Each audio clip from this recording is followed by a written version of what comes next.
Kahit nga tanghaling tapat mga kapitbahay ko ay hindi ko nga maiwasan na hindi iinom ng kape. Tingnan nyo naman mga kapitbahay ko, halos maubos ko na nga ang kape kahit ang init na ng panahon. At dahil nga mainit ang panahon mga kapitbahay ko, mabilis nga lamang natuyo ang mga damit na nilabhan ko kagabi. Kasi nga mga kapitbahay ko, pagkakatapos nga nilang suotin ang kanilang uniform ay nilalabhan ko na. At dahil nga madami pa ang sabon, idinamay ko na nga rin pati ang aming mga pantit short. At ayan na nga din mga kapitbahay ko, naghihintay na nga lamang ako ng maghahakot ng basura dahil ang dami na nga naming basura. At ito nga mga tsinelas na ito ay kailangan ko pa nga ding brasin pero hindi ko pa nga magawa dahil duty pa nga tayo sa barangay.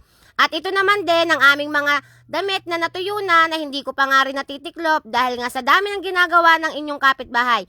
Pero mamaya nga pag may oras na ako ay titiklopin na natin yan. Kunwari pa, itatambak ko lang din yan. At nakauwi na nga rin pala ang anak ko dyan galing school. At dahil nga sa puyat at maagang pumapasok ay nakatulog na. At kahit nga mainit ay talaga namang nakakumot ka. Akala mo'y naka-aircon. At naubos ko na nga din dyan ang kape mga kapitbahay ko. Hindi ko na nga lamang inubos at nagtira nga ako sa langgam. Baka naman sabihin nila inubos ko na at wala na silang maiinom.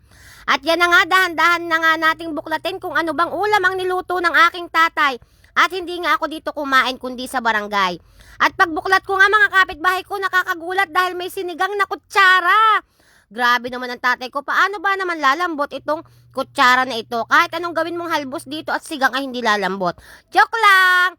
At ayan naman, nakakatuwa, lahok-lahok na talaga dito sa bahay namin, pati ba naman sapatos, ay nandidine. At ayan na nga, nagsigang nga ang tatay ko at ginamitan nga niya ito ng mangga. Alam nyo ba, mas masarap kapag mangga ang ginamit nyo sa sinigang. Ay tatakpan ko na at baka makita pa ng kapitbahay.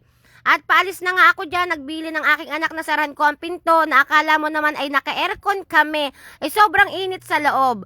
Ngunit bumalik nga ako dahil naiwanan ko nga ang aking charger dyan. Hindi pwedeng walang charger ang aking cellphone at content creator tayo. At flex ko nga lamang itong sampayan dito sa aming harapan. Kahit kailan nga hindi na ito naubusan ng laman. Kasi sipag talaga maglaban ng aking kapitbahay. Ito pong sampayan na ito ay kung sino maglalaba ay pwedeng magsampay.